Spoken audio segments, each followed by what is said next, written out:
has strived for in hard work. From the Department of Library and Information Science.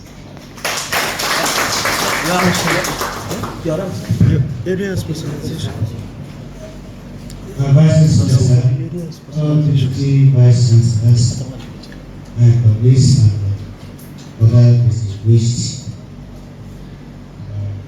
members of ITEM.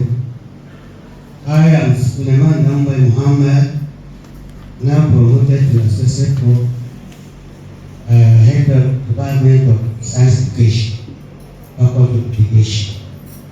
The order. Morning, Vice Chancellors, Deputy Vice Chancellors, Management, staff, and everyone. Good morning. I am Professor Elizabeth Awudu from the Department of Special Needs Education, Faculty of Education. Vice Chancellor, sir, Deputy Vice Chancellors, Management. Good morning. My name is Professor Laika Odoshuno, Department of Philosophy. Good morning, my able Vice Chancellor. Good morning, the Deputy Vice Chancellors, the Bossa, the University Librarian, and the Registrar, and then my colleagues, other professors, associate professors here. My name is Professor Abdul Rahman. I'm from Chemistry Department. I'm the head of the department and the new director of the Center of Excellence. Good morning. Our able Vice Chancellor, the Deputy Vice Chancellors here present, the Registrar, the Bossa, the Librarian, professors here present, associate professors. Good morning. My name is Professor Ibrahim Bobli Hassan from Building Department. I'm currently the head of Religion and Society, Department of Christian Religious Studies, Faculty of Arts. I'm the Vice Chancellor, sir, distinguished Professor Shehu Abdul Rahman, DVC Academic, DVC Administration, DVC Research and Partnership, professors here present, my fellow associate professors and other invited guests. My name is Dr. Abubakar Idris Hassan from the Department of Political Science, as well as Deputy Director of Open Distance and E-Learning. Thank you. Mr. Vice Chancellor, sir, the distinguished principal officers, my distinguished colleagues, my name is Professor David Gavin, the first professor of social work in the University of Lafia.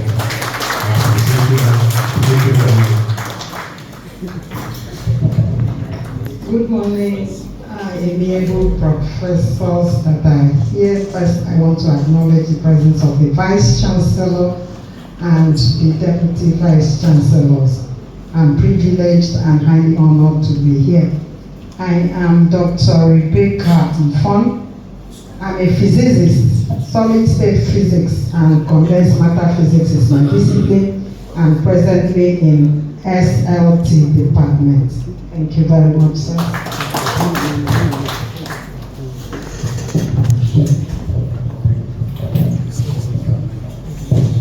Good morning, our illustrious Vice Chancellor, other principals officers, my distinguished colleagues. My name is Dr. Umani Ibrahim. I am a medical biochemist from the Department of Biochemistry, promoted to the rank of Associate Professor. The Vice Chancellor, sir, Deputy Vice Chancellors, Principal Officers here present, Professors present, good morning. I am Dr. Moses from the Department of Computer Science, newly promoted to the rank of Associate Professor. Thank you. Bismillahirrahmanirrahim. Good morning, everyone. My name is Dr. Idris Muhammad from Arabic Department. Good morning, the Vice-Chancellor, other principal staff of this university present here, and other colleagues. Thomas Alemo is my name, Professor of Mass Communication and Head of Department of Mass Communication. Good morning, my DC. Good morning, Deputy, and all the management, principal officers, my colleagues. My name is Dr. Akmamidu Olumide Johnson, Associate Professor and the first Deputy University Librarian.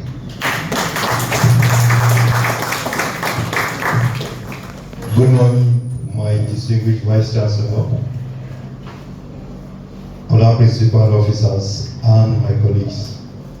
My name is Prof. Shehu Haga, a newly promoted Professor of Philosophy or Jurisprudence. Thank you very much. Vice-Chancellor, sir, other management staff here, and my very senior colleagues. My name is Philip Idachaba, Department of Philosophy, newly promoted to the rank of Associate Professor. Thank you.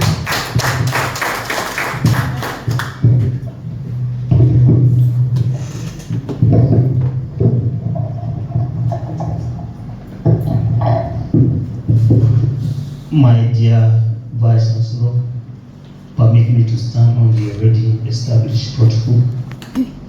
Ambo Amos Easy, now Professor Ambo Amos Easy, a Professor of Industrial Chemistry.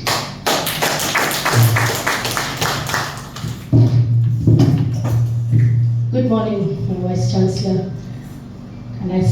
Please permit me to stand on existing protocols. I'm Dr. Matthew from the Faculty of Basic Clinical Sciences as Acting Dean, and I'm the newly promoted Associate Professor. Thank you.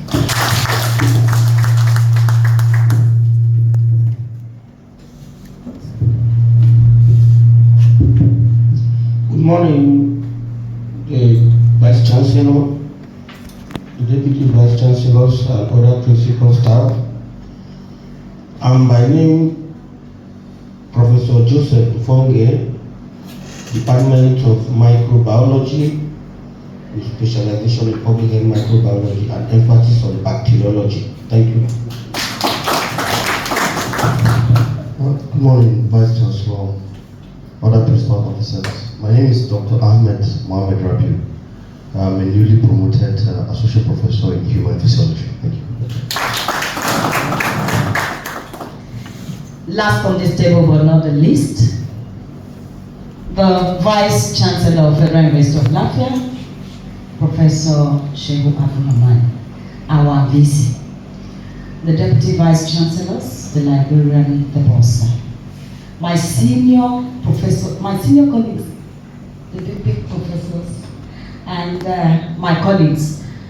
I am Comfort Ojoma Ukwena. I'm in the Department of Mass Communication, borrowed to head the Department of Theatre and Media Arts. Newly promoted Associate Professor of Mass Communication. Thank you very much. Once you become Associate Professor, it is this person that added value to you to become Associate Professor. If you are a professor, it is this person that added value to you to become a professor. So it is now your turn to add value to this university. And there are many ways that you can do that. Particularly those that are professors, you don't need to wait until you are appointed HOD, until you are appointed Dean of Faculty, or until you are appointed Director of Center before you can add value to the system. Being a professor is a tier already. You are head of your area of specialization. That's what it means. And that is the reason why every professor is automatically a member of Senate. Whether you are Dean or HOD or not, once you are a professor, you are a member of Senate, because it's an appointment for you to head area of your specialization. So we have seen cases where some professors are just being idle in the system just because they say, oh, I'm not injured, I'm not there. So this is what profession is all about. You should know as a professor, you have a lot to do. And for some of you that were the last lecture I delivered about professor, is it a title or service? Enumerated detail about duties and responsibilities of profession. And currently we are also working on what we call the service-based body, where every profession can be located within that service space based on the value you are adding to the system. And we will no longer beg anybody to come for meetings or to come for Senate. What we are going to put in place now, if you are a member of any committee or you are responsible to come to Senate and you are not coming, all those ones will be recorded. And at any point, we can write you to indicate to you the area where you are not doing well. So all the committees, every meeting of the committees, we are going to get attendance of people that attended, and that will compile and process. We have that data management unit in here. They will handle all this. So by the time we finish with our arrangement on the service-based model, it's going to be related to everybody. You know how you are to render your service to the system, and if you are not doing it, it will not be recorded, and that will be against you. And you should know, with the record I will have in place, then it means you are denying yourself certain opportunity in the near future, whether in this university or elsewhere. So this is the arrangement we want to put in place so that we will have a university. Because as the number of professors is increasing, we must see some changes in the development of this university and the development of the environment where this university is located. It will be good for all of us to also know that carrying title of professor or associate professor with humility is the best. We should not carry this title with ego, because if you are carrying this your title with humility, that will make you to be an asset to the system. But if you are carrying it with ego, you become a liability to yourself and to the system. And by the time you are a liability to yourself and the system, you are also a liability to the community. We have seen so many professors like that, they are liability. In fact, they are serious liability even to their students. And I mentioned it during that lecture on some of this liability that some professors are creating for their students. We should know that no matter how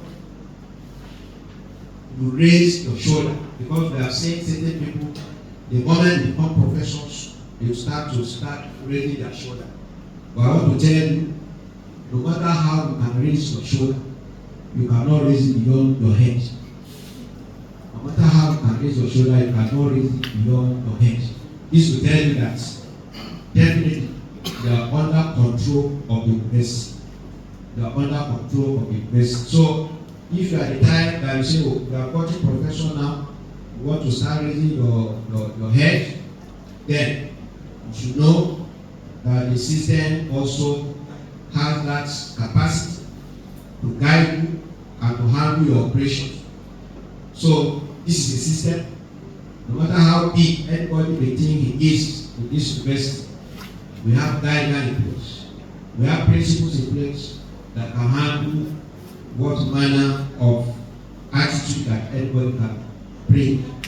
My own, as a Vice-Chancellor in this university, I know, and everybody know, I've never used this my position to intimidate anybody. I've never used it to at least cause problem to anybody. And even when people direct their bad attitude against me as a person, I overlook it. But I only react in most cases when people try to challenge the system. and that is where I need to give it back to them, even though in some cases it's not really immediately good at. Because I believe that every action has no reaction, but the timing of the action, you have to also study very well before we act. So it is better we all know that when we see Vice-Chancellor reacting to certain things, I'm just trying to correct individuals. And in some cases, well, some people that don't know me very well, if you do something and I keep quiet, I didn't say anything, it's even more dangerous. It's more dangerous. Because I've already timed when I'll hit you back, and the way I'll do it, it may be in you forever. But I don't also come to do that because I know I'm also a human being and I don't want to cause problems for any individual. But the system that I'm living, whether I like it or not, one day I'm going to give account of my stewardship. And if I use this system against anybody or in favor of anybody, when I'll be giving account of my stewardship, nobody will be there to defend me. And that is why I close my eyes sometimes to take certain decisions without consulting anybody. Not because I don't want favor from people, not because I want to hurt some people, not because I'm looking at that future. When I will defend my stewardship, and nobody will be there with me to defend whatever I've done. So we must be reading and thinking in this line. It is time for all of us to try to work for the system. No matter your status is university, I want to assure you, you cannot beat the system, particularly under this administration, because we have put enough networking in place. Whatever anybody is doing against this system, and really, maybe we didn't know. We know. Sometimes we just be watching. We want you to finish exhausting your energy. By the time you are exhausted, they will not take appropriate action against such person. So it is very important I sound it to our newly promoted professors and associate professors that we need to start showing more interest in capacity building. Show more interest in capacity building. Because there's a lot you can learn from one another. So don't just think you have known it all. Be ready to learn from others. Be ready to learn from others. If you are a professor in your area, yes, you are a professor in your area, but you are not professor of everything in the university. So you must still humble yourself to learn from other people. Keep aside your personal interests and emotion. Keep aside your personal interest and emotion. All of us here, whether as a professor or associate professor, we are all leaders. We are all leaders. Even now or in the near future. So we must try to now undergo some kind of training and develop our skills. And sometimes when we say skills, people just think about the hard skills. The soft skills is what we are talking about. All of us, whether we like it or not, here we need what we call soft skills.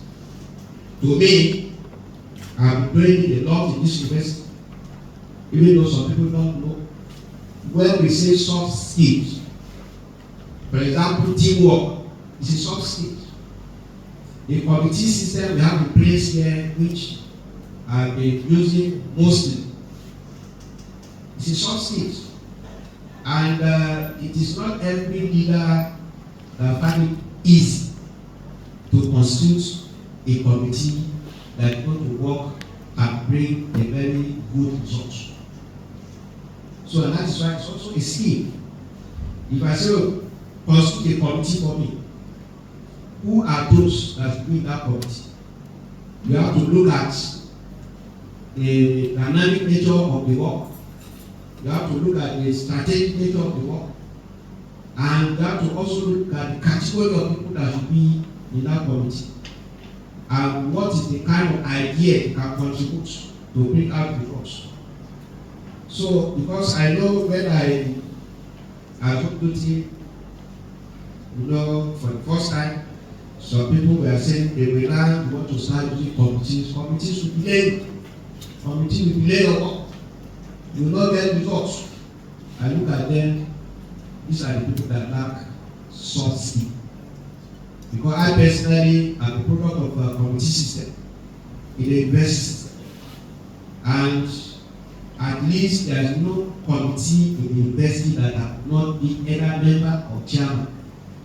And I know the kind of results we have produced in the university where I work for before.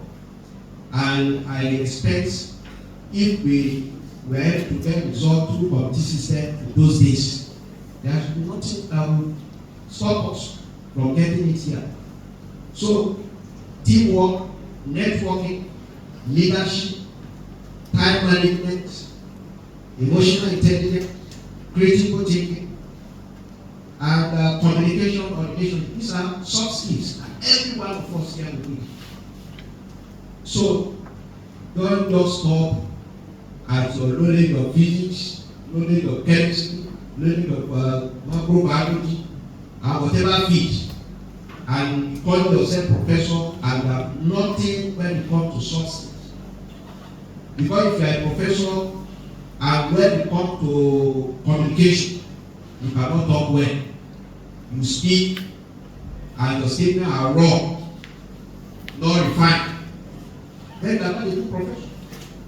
Yes, no matter what you know in the field of any discipline you are, if you cannot talk the public in a good manner, you are not a good professor. And that's why I say all of us here will do soft skills. If you cannot relate well with people, you can't be a good leader. And what's the essence of somebody who says he's a professor and you are not a good leader? Because professorship itself is about leadership, it's about capacity and character. And the moment you have character gap, you have a leadership gap. And that's why I'm saying that all of us here, we need to see how we can develop ourselves, at least to improve our soft skills. There are many of them. But those ones that I personally know that I'm using a lot in my position, those are the ones I mentioned for you here.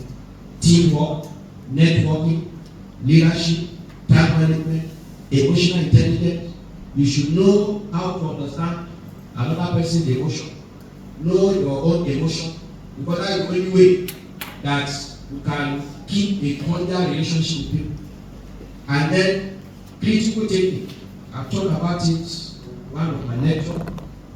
Many of us here, because if you have problem today, we say you can only solve your problem by consulting people, by going through mentorship or through community system, which means you must have interpersonal relations with some people to address those problems. But when it comes to critical thinking, we are saying you alone should look for solution to that problem without involving any other person. And there is no problem that you have as an individual. The solution are also with you. So that is, and what to bring that solution out is the critical thinking. Even if you don't consult anybody, you can get solution to your problem. But if you don't know how to apply critical thinking, it becomes a problem. So this is the best time for us as professor and associate professor to give ourselves opportunity to go for some training.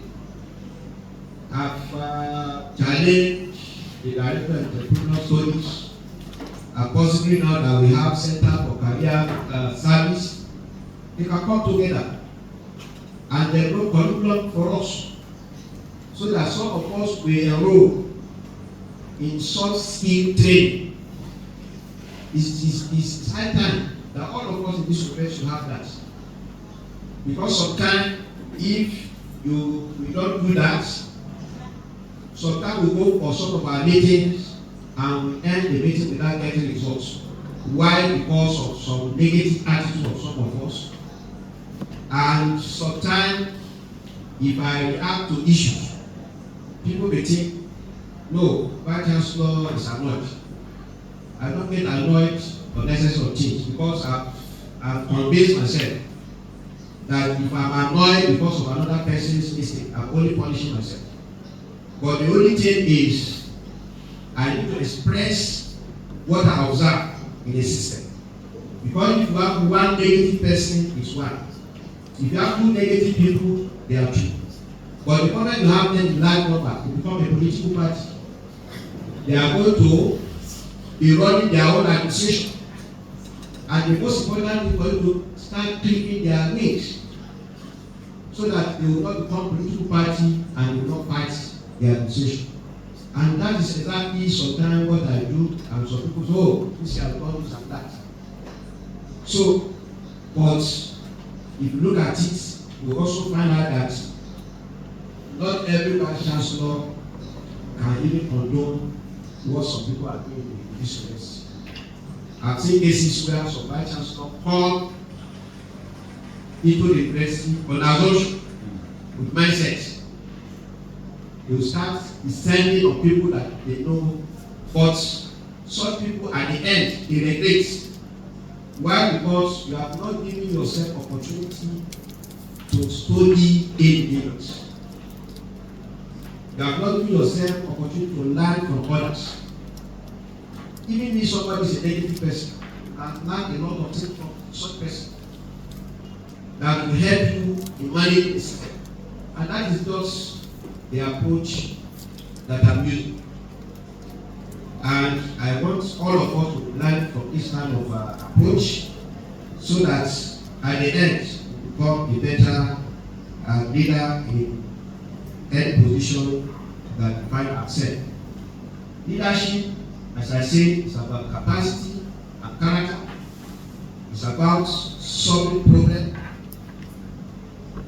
Some of us that may be getting to a position of being directors, head of departments, you should know that leadership is about solving problems. And it's not that you become head of department again, and then the faculty of department problem is meant for Vice-Chancellor to solve. No. So everybody must sit up and look at area where you can also solve the university problem. And we should learn how to delegate. I know some of us that are professors here, if they already been, or later become big or director, and saying this is very important, you have to delegate. The only way you can be effective as leader is also to delegate.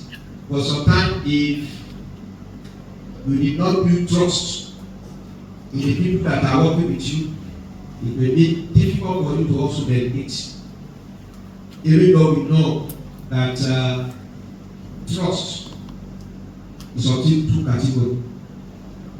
We have the natural one, natural trust. And that natural trust is the trust between a mother and child, or the father and child, or children from the same womb. This is natural love. But any natural trust, but any other trust that you see that exists is artificial. The trust that will exist between you and another person that we call artificial, it means that person can be replaced. But nobody can replace his mother. Nobody can replace his father. And you cannot replace your own brother or sister that you are from the same group. In fact, even trust between a wife and husband is artificial. Because you can replace each other. the most important thing, how can you push this trust to be closer to natural? And you have to look for a way of doing that. And in the working place, you must try to also push the trust that you have between you and those that are working with you to be closer to that of natural. It may not be natural, but it's still artificial. But you have to manage to push it to that level. Because that's the only way that you can allow yourself to delegate.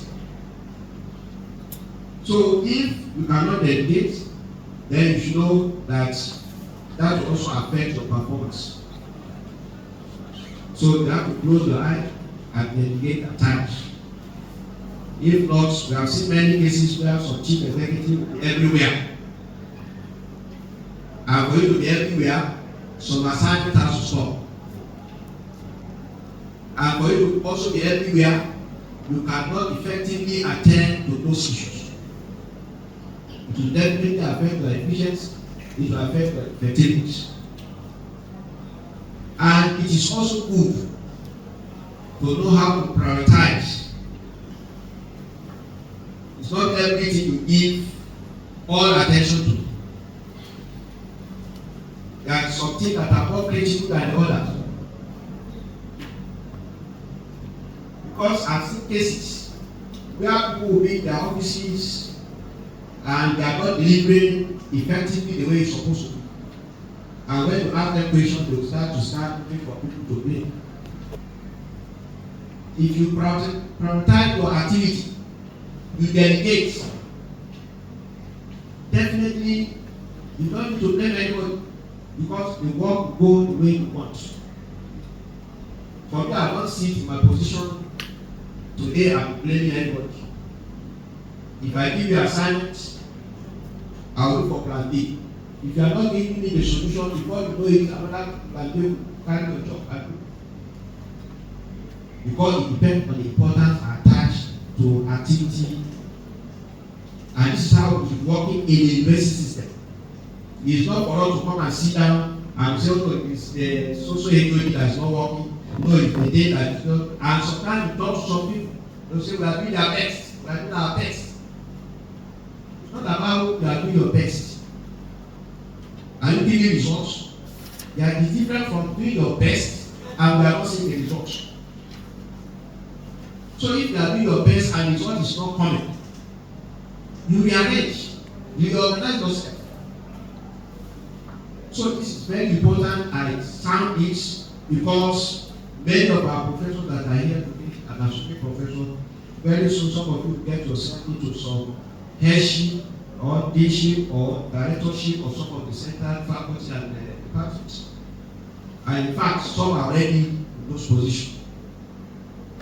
And it will be very important that we mention some of these things too. Leadership is also about cost effectiveness. It's about cost effectiveness. Many of us today, we don't know how to scale down cost.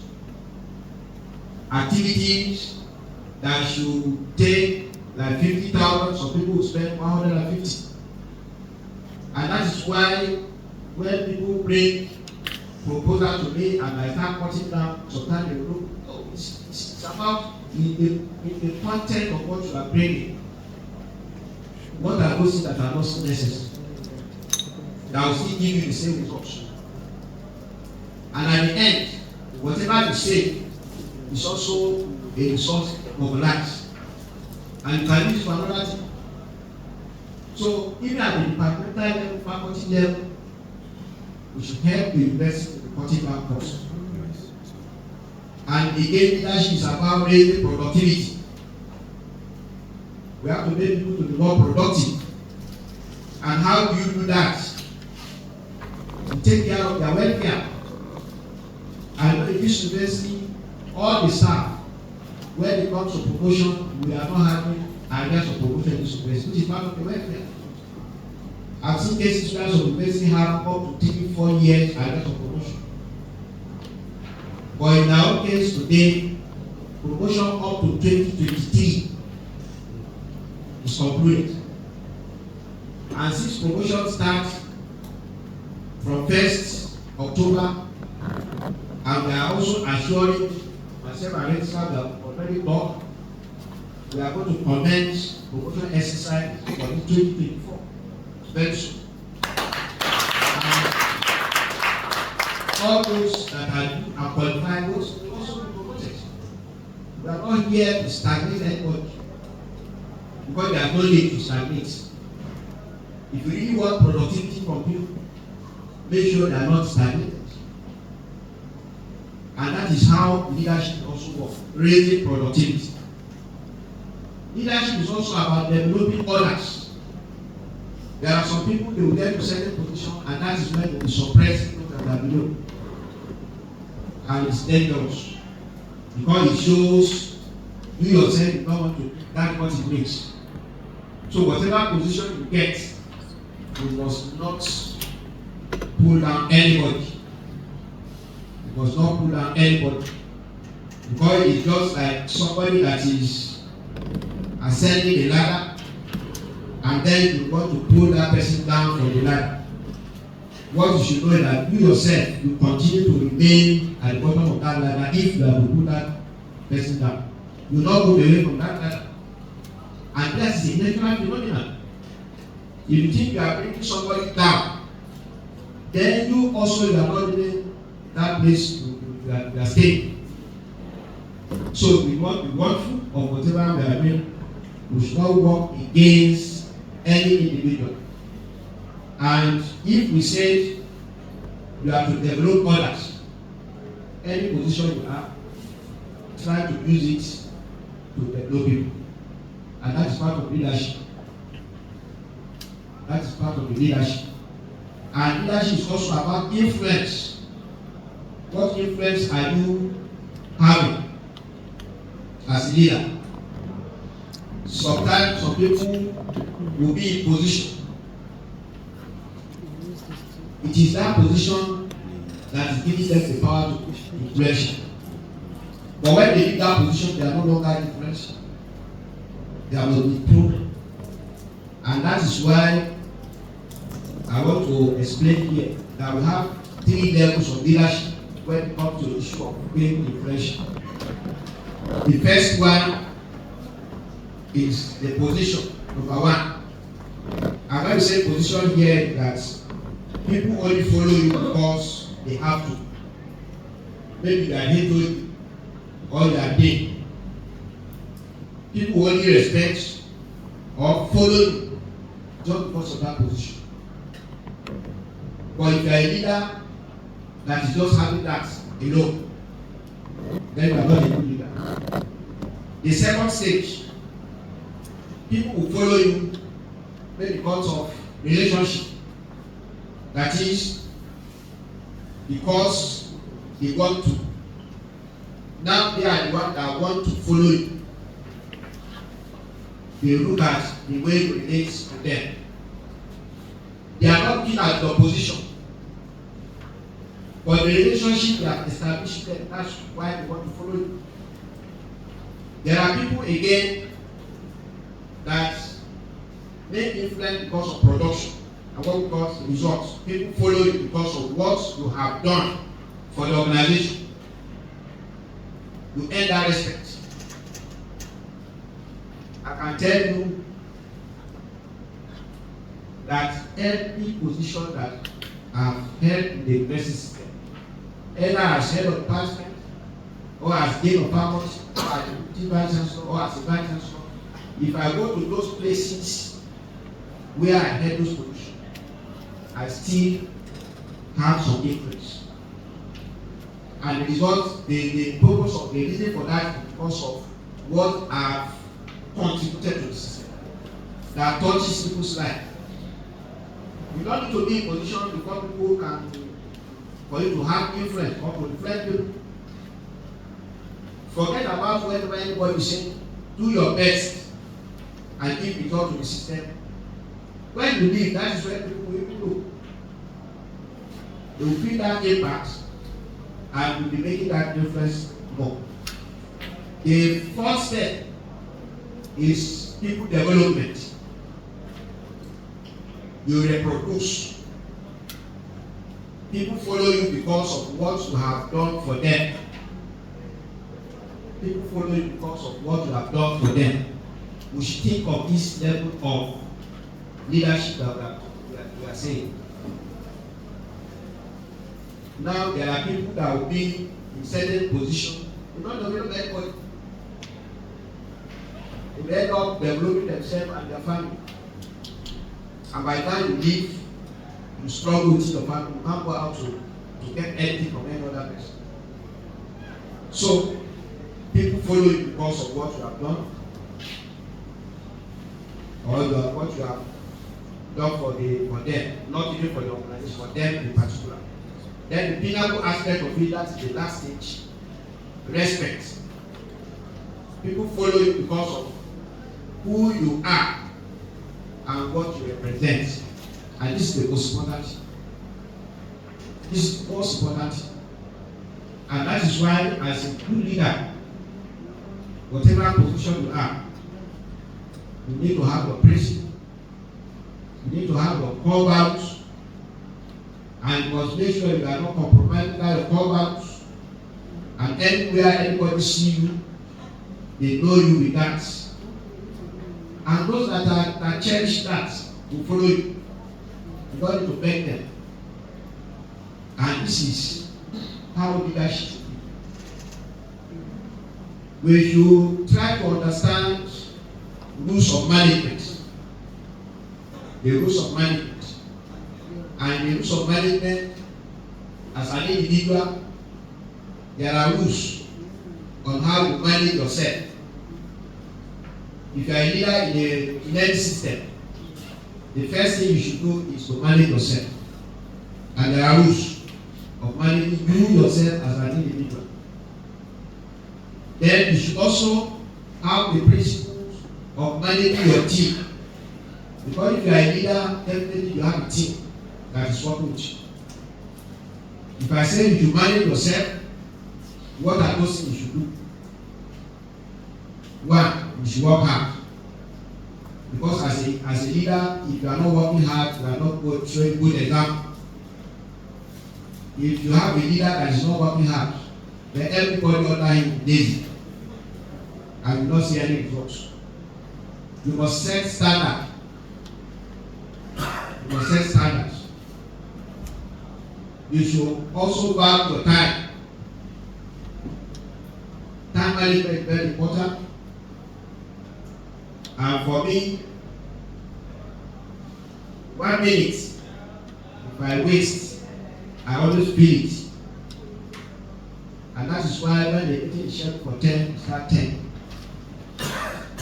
That should value your time. You should be consistent. You should be consistent. When you have people that offend the system, the punishment for A, if it is the same offense, but be the same punishment for B. It's not about, oh, this one is a Christian, this one is a Muslim, this one is from Nasarawa, this one is from here. No. You have to be consistent. It shows you are managing yourself.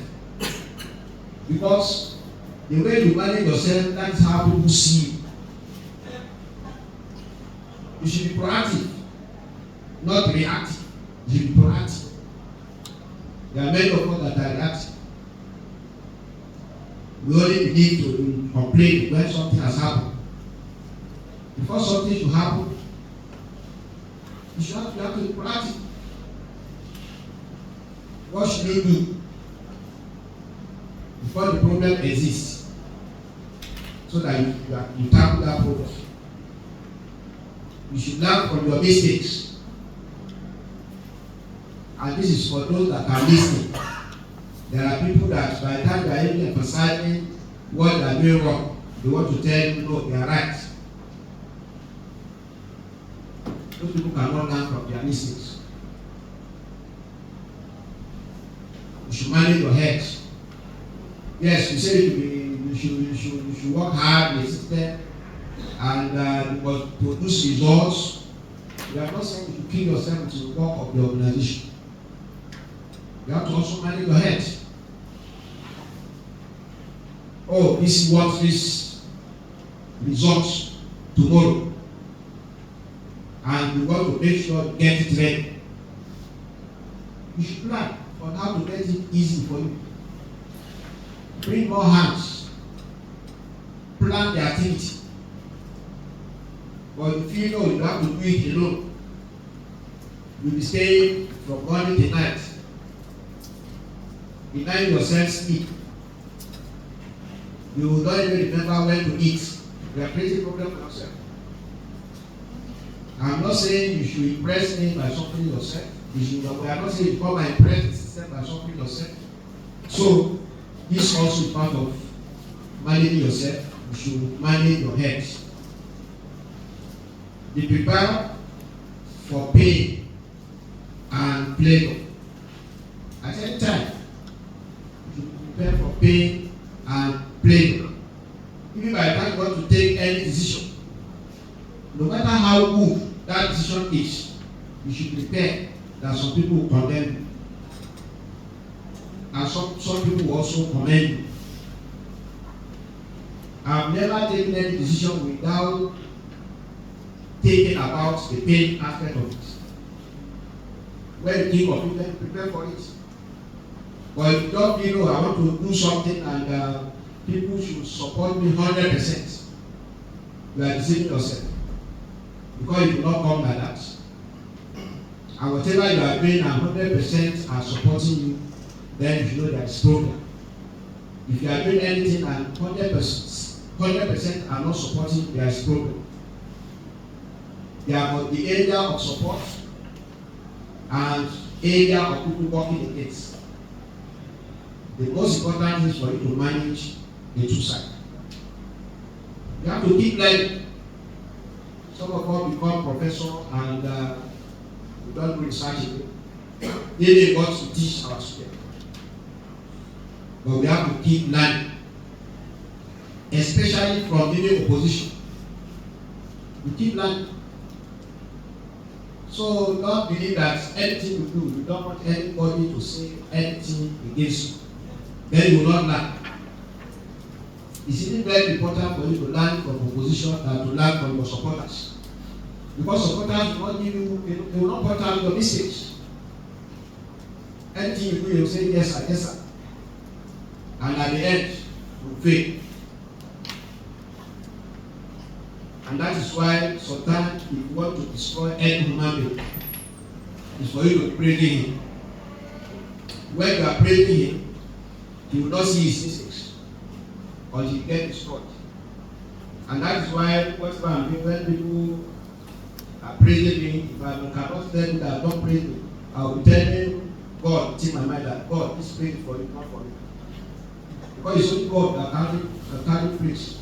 For any human being that says can carry praise. So if you are a human being and people are praising you and you feel comfortable, you want to destroy yourself. Because that praise is not for you, it's for God. So we need to also look at that aspect. We should prepare for pain and pleasure. We should learn continuously even from the opposition. And do not intimidate. Do not intimidate. Some of us will be able to obey Vice-Chancellor. And that position will be using it to intimidate others. What you should know, that if you are in that seat and people are folding their arms like this, doing like this, it's not the seat they are doing that. When you live here, they will see you, they will even turn their face. But if you are the one that you have already released your mind away from something, you don't have any problem. I have a brother that was rector of Kaduna Poly. He was giving me his experience when he was rector. Wherever he goes, sometimes there is a street where once he's passing here, people will stand up and pray like this for him. And sometimes he goes to a place, before he comes out of the vehicle, people will rush and open the door for him. So, there was a day after he left the office, I went to company. And he stood up. Before he reached my vehicle, I was busy because before he reached my vehicle, I already opened my door and came out. He said, I'm coming to open door. I said, no, I don't do that. He said, yes, you are lucky to have this attitude. He said, for me, I was carried away when I was rented.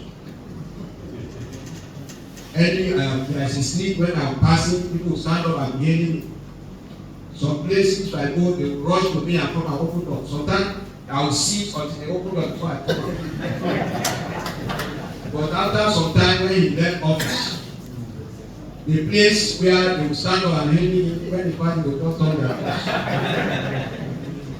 Sometimes he will come down to even meet them, they will be looking elsewhere until when he meet them, this time before they look at him. And where he thinks they will continue to open door for him, once he reach there, everybody will be looking until he come out himself. Now after some time, he was thinking, who have I offended? And that was really, that gave him sickness for some days. And I was telling him, I said, that time you were doing that, it's not you. It's that position that they are doing that too much. So if you are in any position and you feel, yes, you want to use that position to intimidate people, you are intimidating yourself. But when you leave that position, then the intimidation you give others will not come back to you. So and that is why all of us, whether as HOD, as Dean, as Director, please take it easy. And that was the reason why I always emphasize for people that think I'm more comfortable in the DC office. I'm telling you that's true. I'm a visitor there. I'm a visitor there. One day, if I come to this, I may be in this university and I want to go and see the Vice-Chancellor, where the visitors are sitting. That's where I also see. So, but if you have already prepared your mind, you free your mind from all those things, you will not negate it. You feel normal to go to normal life. When I was Vice-Chancellor of Federal University, I have come to my faculty of Agri here in Lafia. I will go to all this office of the technical staff and I sit down with them the way I have been doing before and let them become matches. And when I was incidentally removed as Vice-Chancellor, I still continue with that life. Without any pain. But if I've already put a barrier between me and them, and by the time I'm removed, how would I go back again? So this is what we should try to prepare our mind for. Don't go to our office and feel that that office will be there forever. Your attitude, that is the part of consistency we are saying. The kind of life they are playing before becoming Vice-Chancellor, continue with that. I've seen many of our Vice-Chancellor today when we are leaving their office, when they are coming to office, you see the police rifle in front, another one behind there. Then when you leave the office, with that rifle, you see following. It's not. So prepare your mind that when I was handing over to the person that took over from the person, I asked him, we have to go around every unit of the university. When we are going, he looked at me, he looked around, this is where is your security? I said, I don't know. It's, I said, in my house. I don't have police in my house. Yes, I don't have police in my house. And that was in Yobe State. Then, when the soldiers. What I did was to just call somebody that they introduced to me, which I rely on. I said, please, give me your own view about security of this environment. By the time he finished, I said, okay, I want you to go and look for a hunter for me. I don't want anybody. Look for a hunter, a old man, and by the time myself, once we finish praying in the evening, I'll sit down with them with one boy like that. Only two of them, old man and one small boy. And after we finish eating with small, and I get inside, the old man will bring whatever he used to bring at the center of me and sit down there. And I'll see the end of the day. So I told the person that took over, I said, I'm not going to police here. Whether I'm traveling or going to office, even in my house. The most important thing is just clean your heart. Don't offend anybody. In fact, when people are doing anything against you, they have problems, solve their problem for them. That's a protection. Many of us don't know this. It's only when you know you have cheated people and you don't have clean mind to people, you'll be looking for protection. And I can tell you, no human can protect you. The people that are holding rifle in your front and the back, when they become so serious, you will not see them. You will not see them. So don't deceive yourself. So this is very important that we should avoid intimidating anybody on out. We should be straight all time and speak the truth. We know sometimes not everybody wants it. And that's why sometimes when I want to speak, I do it in such a way as if I'm taking a stick, beating the mud. You know when you take it, stick and beat the mud. Even you yourself, you are not sick. It will spread. But by the time I finish, some people say, it's talking to you. I'm not talking to anything, I'm talking to right. But if you are guilty and you say I'm talking to you, well, that's why I say, but I know that what I'm saying is not the truth. And that is what every one of us will be doing. Then part of managing yourself is also to add value. To add value to people around you, add value to the system where you are serving, add value to the community. How many of us are thinking of that? But these days you see people trying to cheat the system. And where they see they are so smart than any other person, they want to cheat that person.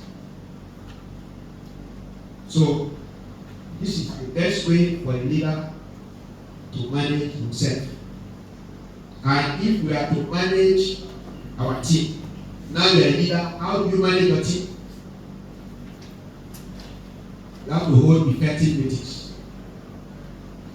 Effective meetings mean meeting that you conduct it and see results out of that meeting. It's not a meeting that you go that is not coordinated. Meeting that will end with argument here and there.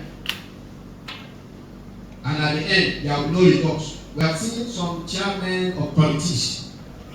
They hold meeting and there will be no resolution. Then that meeting is not effective. So for you to manage your team is to make sure that you are holding effective meetings. You should also understand the role of others. If you are managing system, you know where every individual can perform well. And the first thing you do is for you to first of all know your area of efficiency. Oh, I'm efficient in this, I'm efficient in this. Then the system, there are people that can fill that area where you are efficient. You look for them and let them handle some role for you in those areas. There's not any leader in this world that will say he doesn't have his area of efficiency. But if you know you have solved major problem, that will enable you to know who and who to assign certain responsibility within your team. Even though sometimes it's always dangerous for leaders to be expressing to people its area of weakness or area of efficiency. Some people will use it against you. I can approach you, do this for me, but you don't know why I'm saying you should do that. It's really your own concern. You should be sensitive to friction.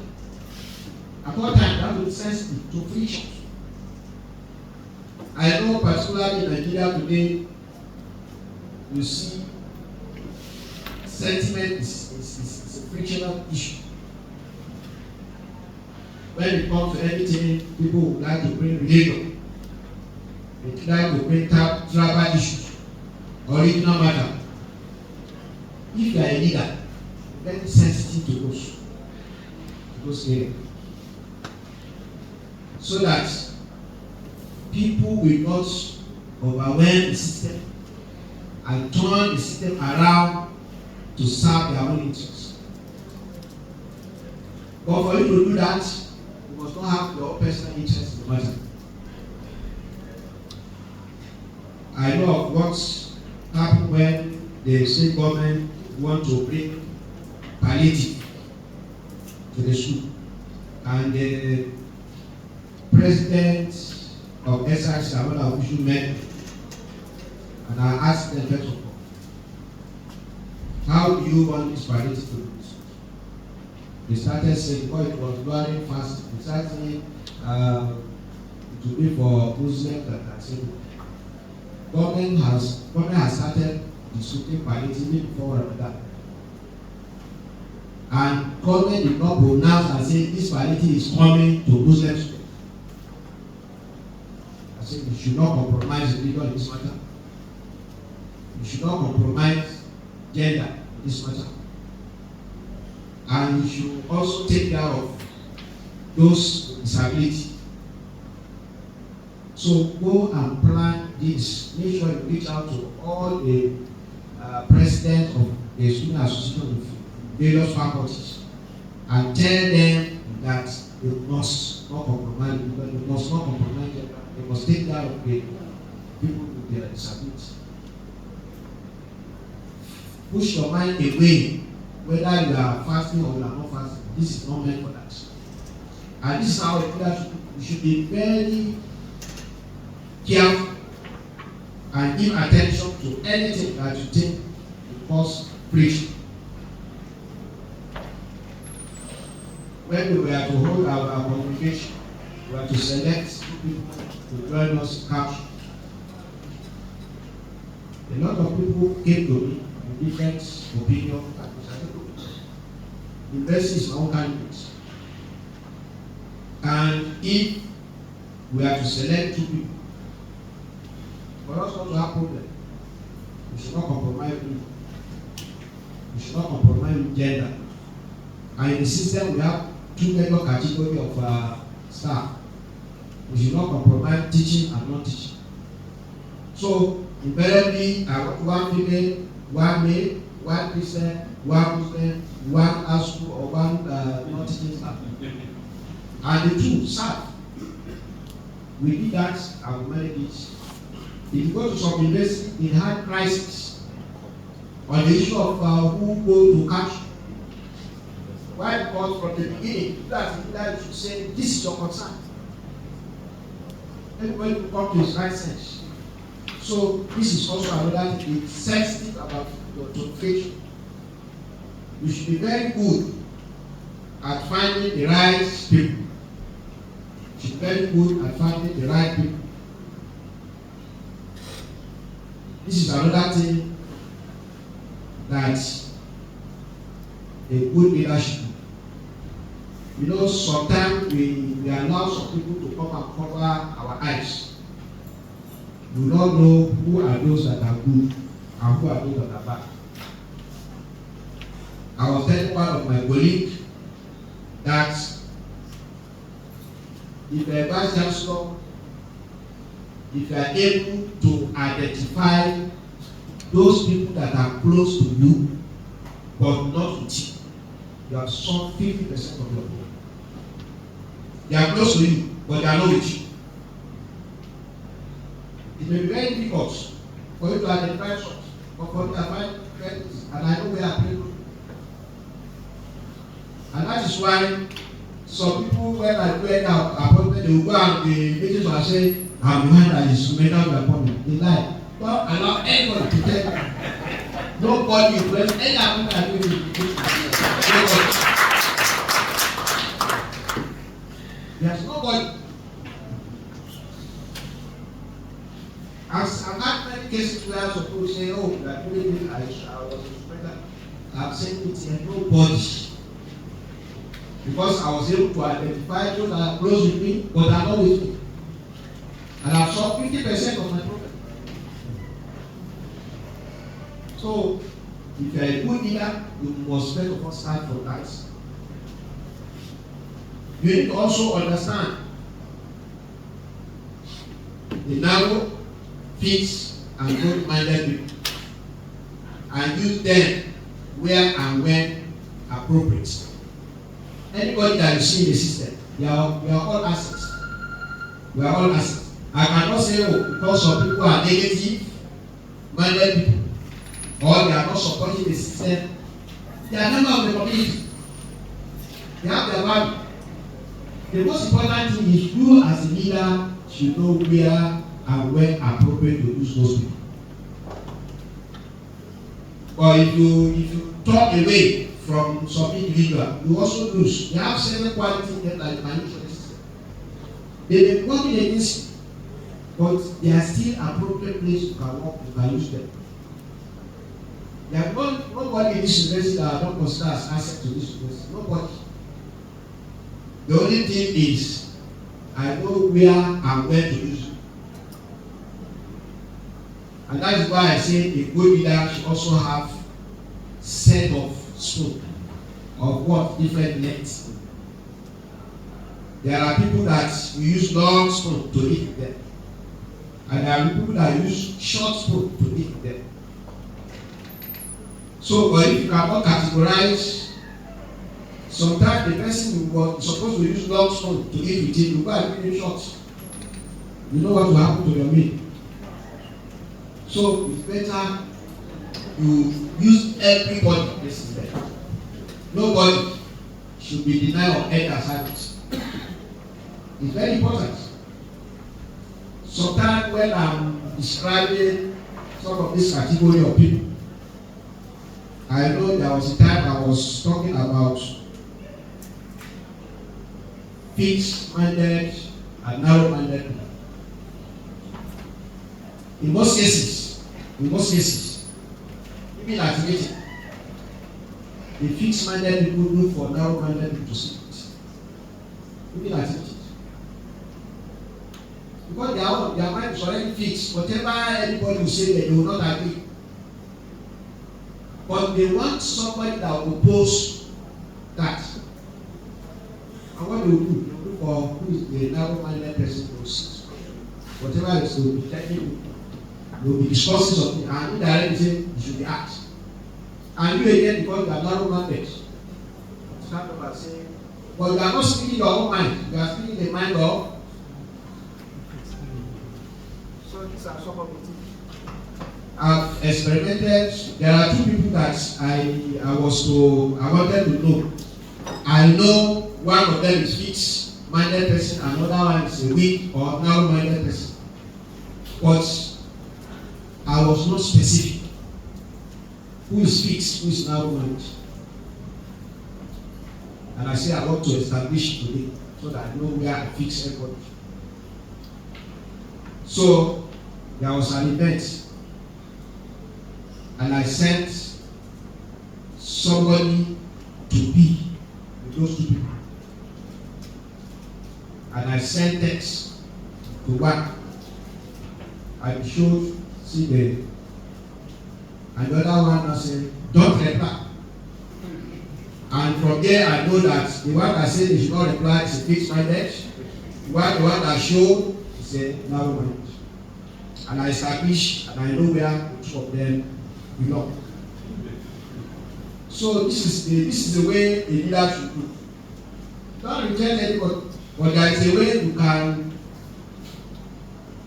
So every of this category, once you can classify and know them, you know where you should create a good atmosphere for your team. Very good atmosphere. If really you want good results, That is also one way to manage a team. You encourage a positive direction. A positive direction. Get them emotionally involved. When you have a big team, make sure everybody is emotionally involved in whatever you are conducting. And you have to inspire loyalty and team spirit. If you want people to be loyal to you, it's not that you force them. You have to inspire that loyalty. And there are many ways of doing that. Respect individual differences. You should not be condemning others' religion or others' tribe just because you hate them. If it is a workplace, there is no need for you to hate anybody. You must respect individual differences. And as a leader that want to manage a team, you must have this as part of your role. You should have a clear expectation what you want to achieve. You are given a position of head or day. You should have a clear expectation. You know what you are meeting. By the time you are leaving, what you think people should see. And for you to do that, you have to plan. Some people will just come into position without any guideline that will show them, okay, this is the direction I'm going. And some people will find it difficult to take decisions on their own or to take decisions in favor of the system. Because the moment you are coming into any position, there are many people that are here waiting. Who is coming? What kind of person is he? The moment you come, everybody will come with some information. This one will give you information, and I can tell you if you are a new person in any position, and somebody is coming to give you information, 80% of the information is given is to serve his interest. So if you are retired, that you have no any expectation for the system, you will carry the way. And the end will be serving some people instead of serving the system. And this is what is happening to many of our leaders. And again, it's better to train your team or team members to bring solutions and not problems. To bring solutions and not problems. And how do we do that? Capacity building is part of it. You have to be organizing training for them. You have to be meeting them and giving them information on how they should carry out their activities. In fact, what I'm also saying here at this meeting is part of it. I'm telling you people how you should bring solutions and not to create problems. And this is how leaders should work. It's very important. Today, you can now see with what we have discussed so far that this meeting has also served as a short production course for all of you.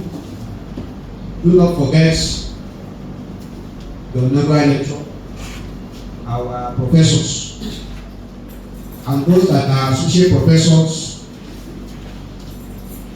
You can also start preparing your inaugural lecture. It's not until when they announce your professorship that you now start to prepare your inaugural lecture. No. Because the best practice is to deliver inaugural lecture 6 months to 1 year after announcement of your appointment or promotion to the rank of professor. So it's very important you should know that that is a big assignment ahead of you. You must come and tell people how you get to that rank. Preparation for the lecture can start when you get your promotion to associate professor. For some of us that are associate professor, this will enable you to deliver your inaugural lecture early. because as an associate professor, you can get 70 to 80% of the content of your inaugural lecture now. So whatever remains for you to become professor will be just about 30 or 20%. And that is the reason why we are trying to make it a policy that the moment you are a professor for more than 3 years, you will need to sponsor your inaugural lecture. Yes, university will schedule you. For anybody that is coming, you have to be the one to cater for them. So by the time we do that, I think that people will now sit up to make sure that they do the inaugural lecture. Then it's very important for all of us professionals, because we have seen cases where some people become Vice-Chancellor, but they did not present inaugural lecture. And they will also be chairing inaugural lecture. It's wrong. So I know some universities are already putting it in place as part of requirement for appointment of Vice-Chancellor. Once you do not present your inaugural lecture, you can't be Vice-Chancellor, because only a Vice-Chancellor chair inaugural lecture. So if you are not, and you are chairing inaugural lecture, it's abnormal. You don't give what you don't have. So we need to make sure that this inaugural lecture is very important. I have seen a case where somebody retired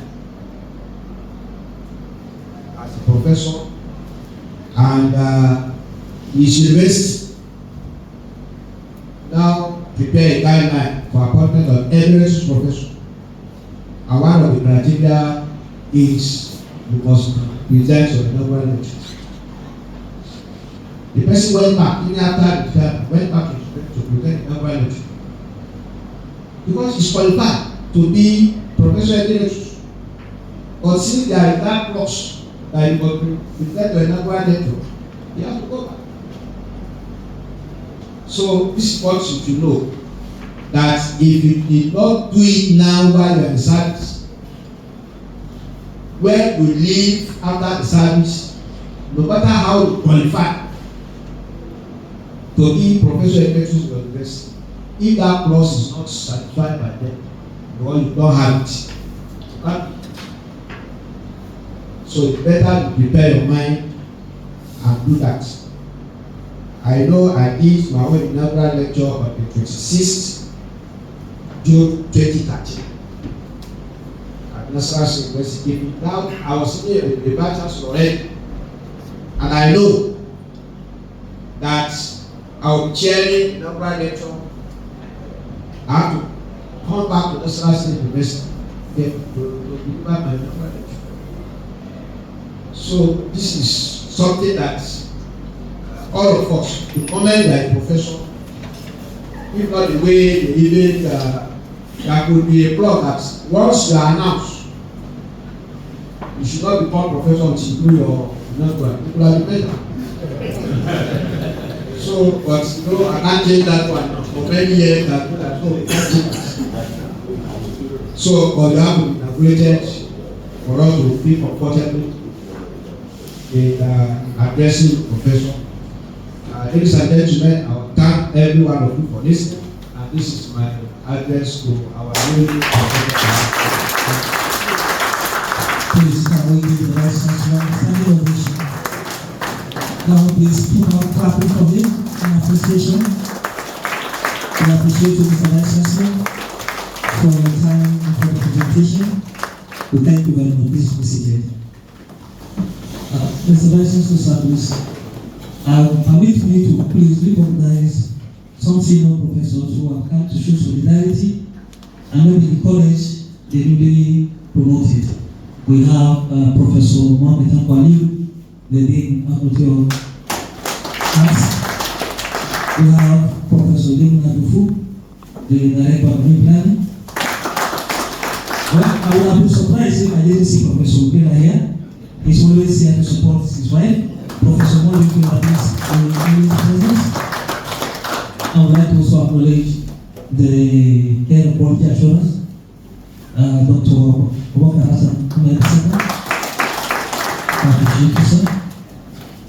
Thank you very much. At this point, Mr. Vice-Chancellor, we will take comments. For 3 comments here, 3 and 3. Thank you very Let's much. start from this side. Okay. Any comment? Your mentorship, your wisdom. You've never shy away from sharing your wisdom with us.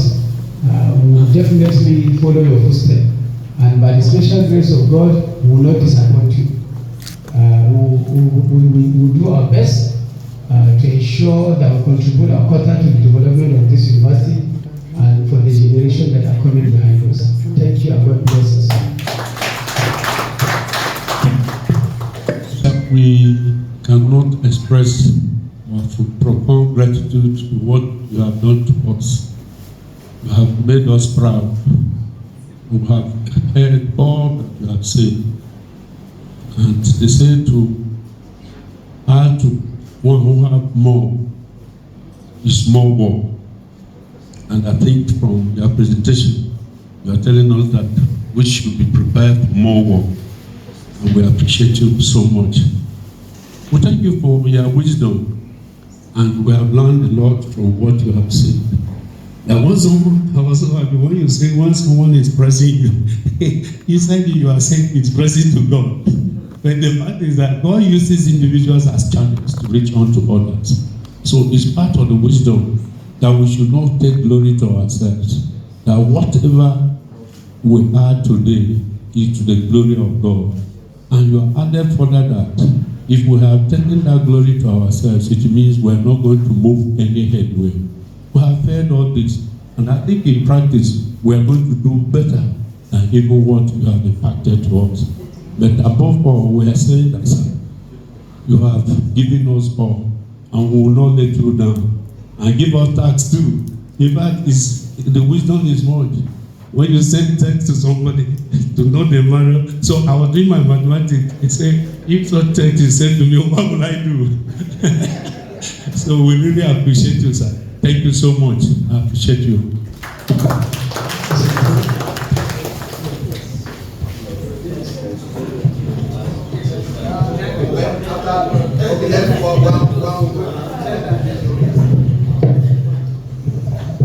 Good afternoon, sir, and everyone again. Thank you, sir, for this Leadership 101 training.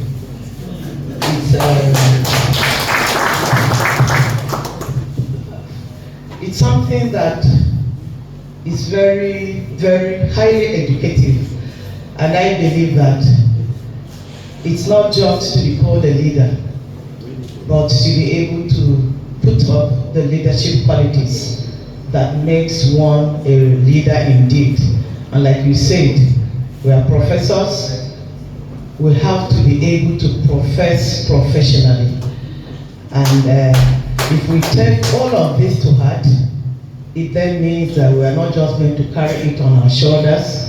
Of course, we can't carry it above our heads. That's very true. It's something, a phrase I've never heard before. But when you said it, come to think of it, it's true. And so I pray that all that you have said, we have heard, and I believe that as I think that all of us will take it to heart and not just sit back and relax because we have reached the top by being professors, but it's now that the work actually starts. Thank you so much, sir, for what you have done.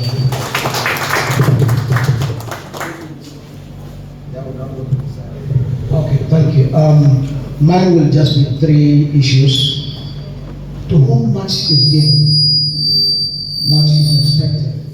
And therefore, for us, the expectations are high. The reward of hard work is more work. So work has just begun.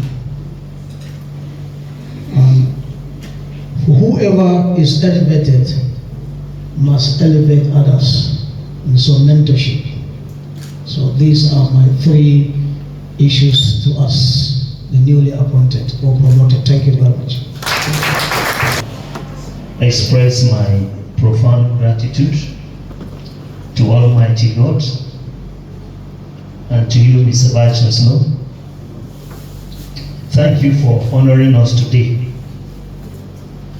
This is remarkable because this is history, and it can never be buried with the memories of the past. This has never happened. You have given us a template. As you have honored us today, may God honor you, sir. Mr. Vice-Chancellor, for me, I don't know what to say, but if I had not listened to you, I wouldn't have been a professor today. The first, I want to say it for the sake of memory. I remember the very first time I met you. I never knew you, but I remember telling you that I had some students in my compound where I lived who mentioned to me that you're a very good man. And you confirmed to me when I met you. You asked me, where are you coming from? And I told you I'm a staff with College of Agric. And I told you I'm a teacher. Because I believe that whoever teaches in the university where a student graduates, that person automatically assumes the role of a teacher. And you asked me, why didn't you apply to teach in the university? And I told you that I have applied severally. Even at a particular point, I was invited, I was told that my appointment letter was ready. I never received an appointment letter up to date. And you told me, bring your CV tomorrow morning, 7 o'clock.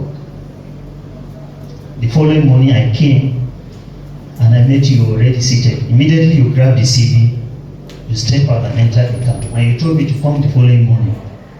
When I came, you told me that you will be given an appointment. I want to summarize the story. I took the appointment. I went to National State University, Kefi. I started working.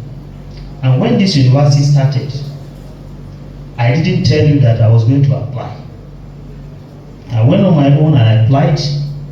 I was actually appointed as a lecturer 2 in chemistry department. And I don't know who told you. You came and attended a program in my department, and when you were leaving, I ran after you to greet you. I said, my son, you want to leave me? And I was rubbing my head. I said, who told you, sir? You said, I learned you want to leave me. And you said, don't go. Stay with me here so that you will grow. If you leave, you are not going to grow. And you told me what is obtainable. And then I told you, sir, I said I will not go, I will stay. This is the result of listening to you, and this is what has happened to me today.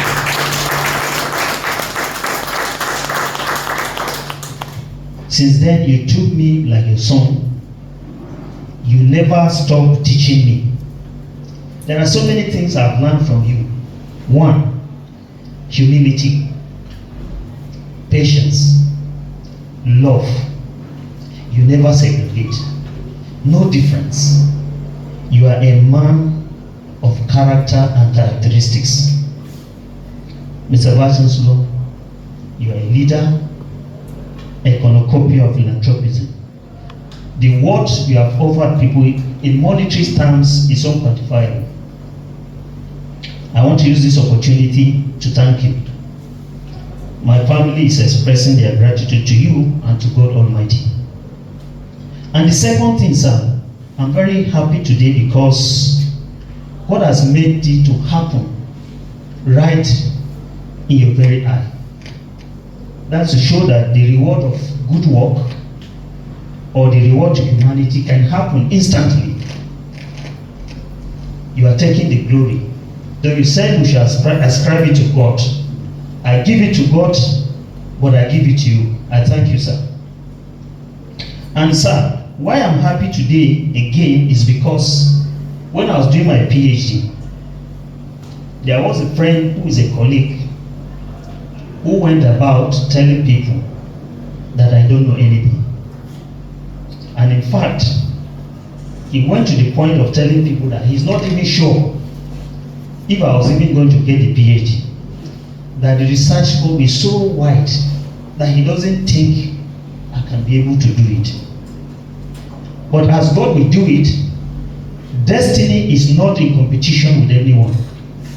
It is a function of the God factor and time. I took the shortest time in completing my PhD. I completed my PhD in 2 years, 10 months. And to be surprised, the university refunded £978 to me to show appreciation for the effort I've made. And one of the few who were able to do that. I give God Almighty the glory. The third, Mr. Vice-Chancellor, I know to some of us, or to every one of us here, this celebration means different things. If we were to explain or to say in words what we went through to get to where we are, everybody has a different story. This is my story, Mr. Vice-Chancellor. On this note, not to take too much time, I want to use this opportunity to thank you and to also pray for you that may God reward you and continue to teach us. You are still a father to me and to some of us here. May this bring more blessings to this university. I thank you very much.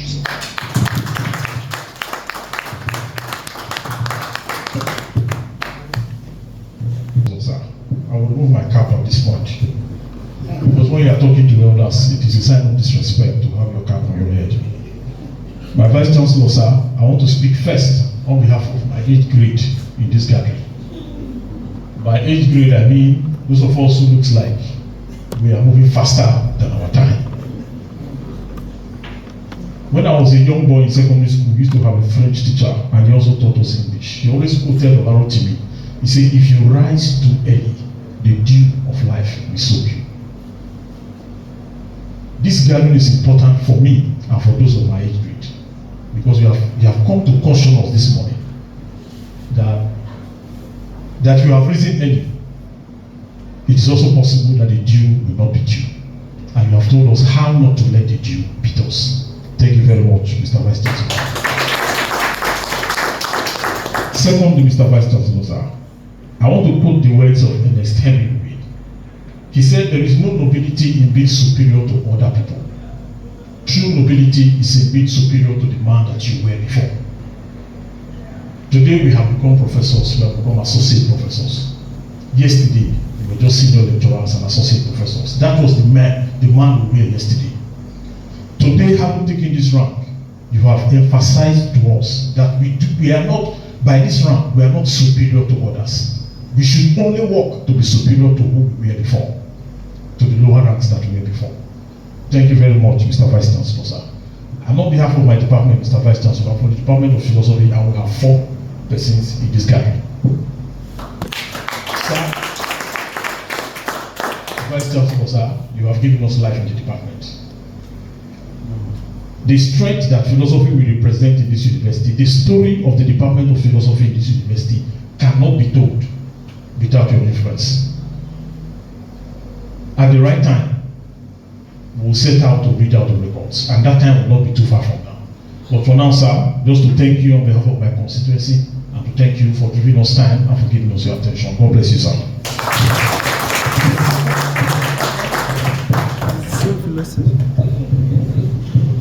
I told them from philosophy,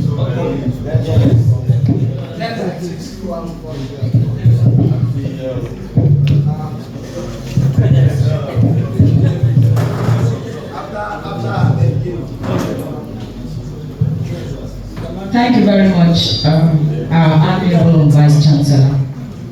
Thank you very much, Principal Officers, senior colleagues.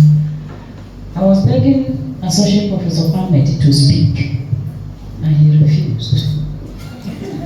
When he refused, he said, when you talk too much in events, people don't listen to you. I took that. I wanted to say, comfort, you are not speaking today. But when I looked around, out of 16 professors, we have 2 women.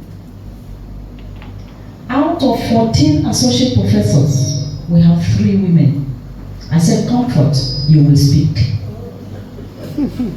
You will speak because we are grateful to God and to you, our Vice-Chancellor, for recognizing the place of the female gender, for developing the female gender, because when you train a woman, you have trained a nation. That's why you see my husband always close marking me wherever I go.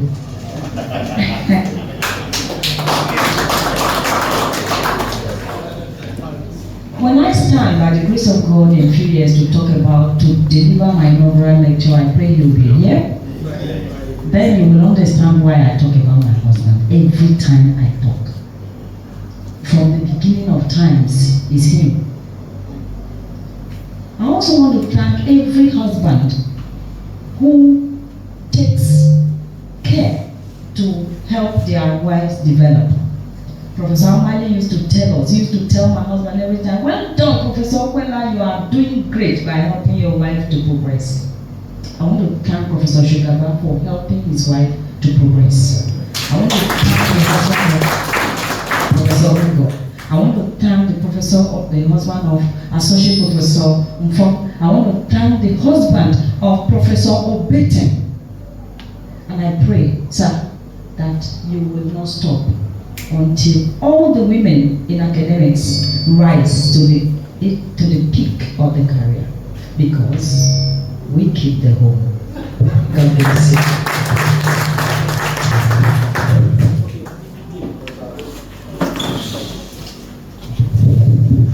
The Vice-Chancellor, sir, other principal officers of the university here.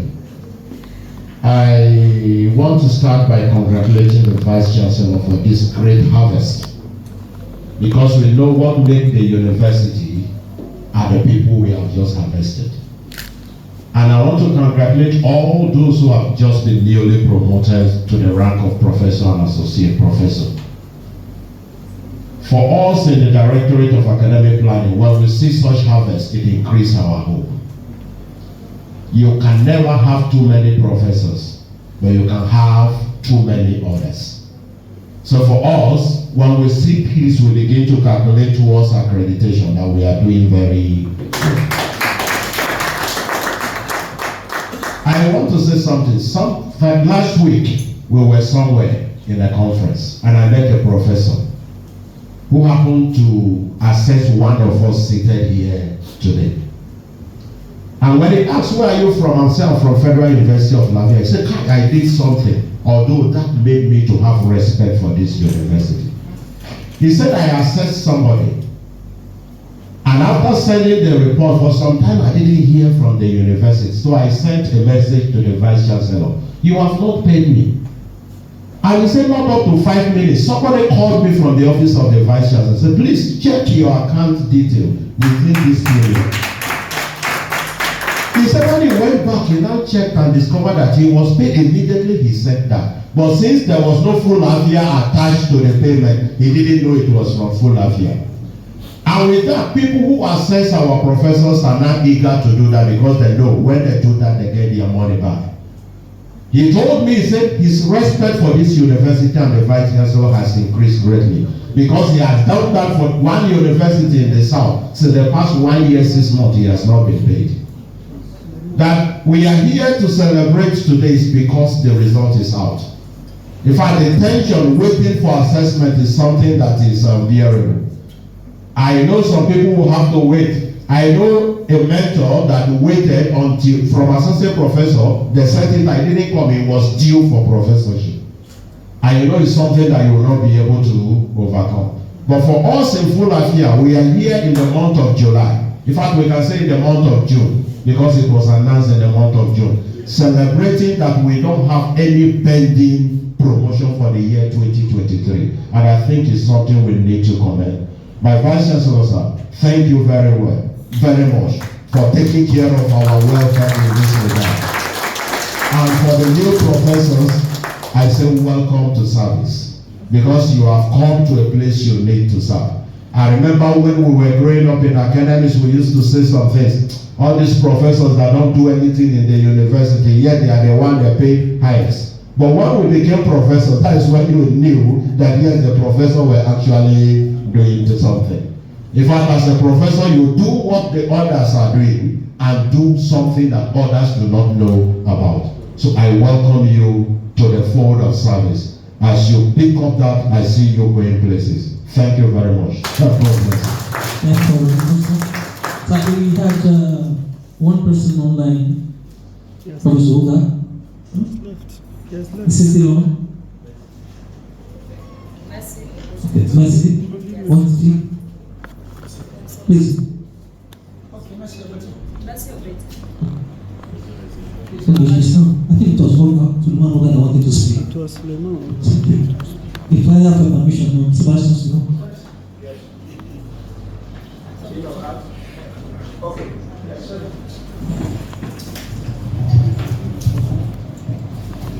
The Vice-Chancellor, sir, principal officers, and colleagues. In fact, I did not want to talk, but then when I looked around and I saw that I am the only dean of faculty sitting here, I need to, on behalf of all the deans, appreciate the Vice-Chancellor for this wonderful progress, unprecedented, and for this short but rich retreat on the expectations of new professors.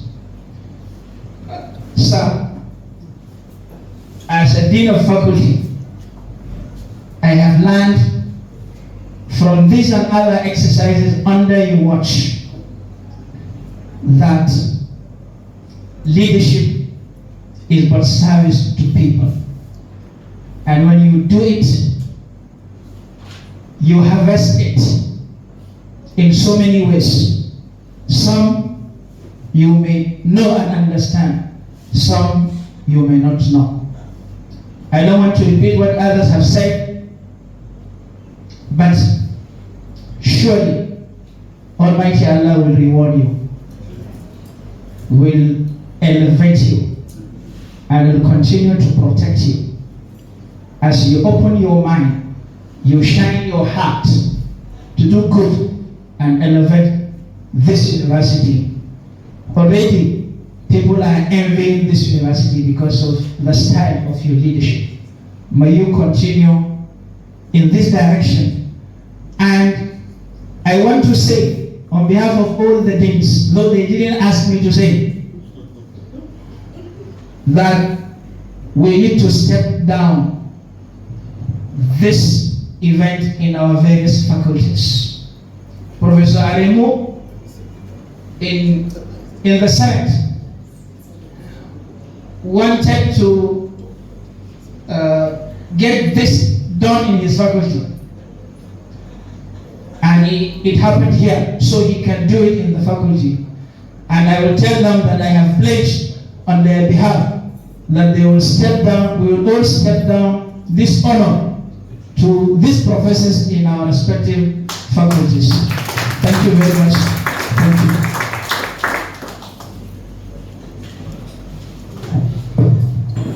Mr. Vice-Chancellor,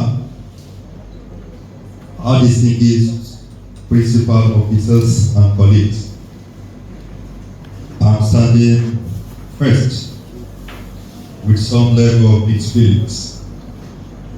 We ordinarily would have been 16 pronounced professors seated here today, but as God we wanted, we are 15 because we lost one person in the person of Professor Joseph Okoye. I want to plead that we observe some seconds silence for him.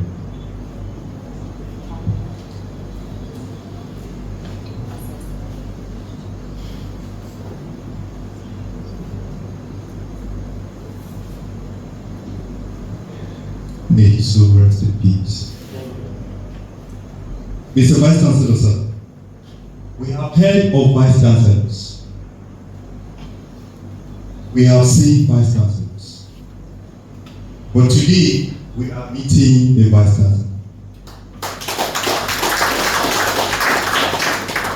If a vice chancellor in 3 years has announced 30 professors and 38 associate professors, that is a great harvest. On Friday, we had mass or the remembrance of late Professor Okoro, after which another vice chancellor called and asked that I must see him. Myself and my friend decided that we need to see him. I don't want to mention. And he said this to me, that I needed to see a fresh professor. This is the vice chancellor for almost 3 years. A fresh professor. And what that meant was that in these 3 years, Noah has been progressed. I told him, sir, you are a maker of professors. I can make that. Now, I want to thank you specifically for our department of philosophy, like my friend here said, and permit me to quote Michelle Obama, who says, as we express our gratitude, we must never forget that the highest appreciation is not to utter words, but to live by them. You have spoken to us. We promise you that we shall do our best. Thank you very much, and may God bless you. Thank you very much.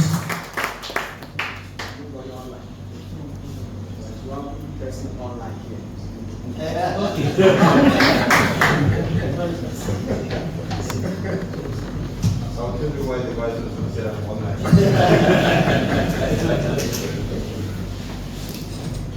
Well, they say you are the distinguished vice chancellor, not even a distinguished professor. Alhamdulillah, I want to give an advice to our young professors. Why I want to give this is that I like the way you keep hammering on the issue of inaugural lecture. One of my students here who is also a associate professor, and for the past 10 years, almost 12 years, I remember the last time a student in front of them in their class, I told them I had finished writing my inaugural lecture. Some of these things, now that I'm convinced, I'm converted, that I will give an inaugural lecture. By the time I became an associate professor some 13 years ago, I had already had 3 topics of my inaugural lecture, and I actually put in one. But that time, because of the politics in University of Jos, I had a different idea of an inaugural lecture. And I had told my students, including Dr. Ahmed then, that I was no more going to give an inaugural lecture. I was going to retire at the age of 64 or 65, go back to my hospital and see my patients. But as Providence will have it, my coming to Lafia and my interaction with Professor Shehu Abdul Rahman have finally been convinced that I will give an inaugural lecture. And my advice to our young professor is that at the count of the lectures, the topics I had 5 years ago, I had 12 topics. I remember the graduate sometime last year, I sat down with him and said, I need to scale down the topics and fit into the lecture I have. Why am I saying this? I'm saying this, one, because of the culture of this Vice-Chancellor, two, because of the culture of this university. I want to do that not because I want to become a Vice-Chancellor. If I'm alive if I'm a distant. I may not be alive, I may not give an inaugural lecture. But because of your style of leadership and your style of mentorship, I remember my sister here, even 2 weeks ago, she said I should give her a date. I said I was not going to give her a date, that she was going to continue disturbing me until I give. And I feel obliged to talk to my juniors that what he has said is true. It's an academic culture, and don't fall into my own situation. Mine was born out of the principle that I didn't want to give a political inaugural lecture for the purposes of political office.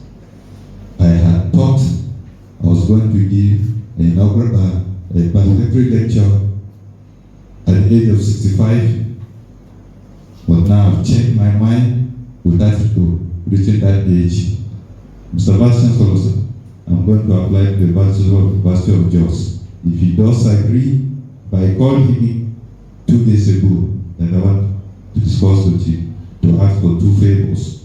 One favor, to allow me to present my inaugural lecture at the University of Lafia, and the other favor, to give me one of my students to become a sabbatical lecturer in this university. He has graciously agreed to talk to me today by 2:30. And that's why I said I must stand up and support your idea of people presenting the inaugural lecture. That is academic culture. So, ladies and gentlemen, what my mentor and my boss has said is very right. Please stick to it.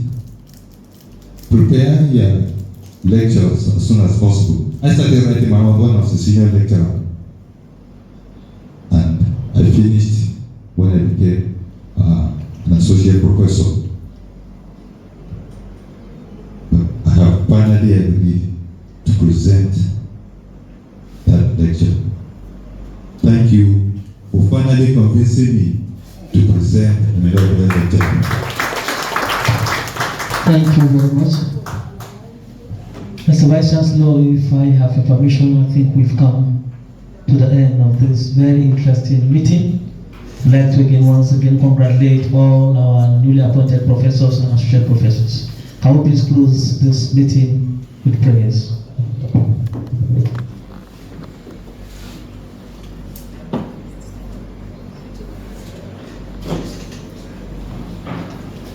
Amen. We have group photograph outside.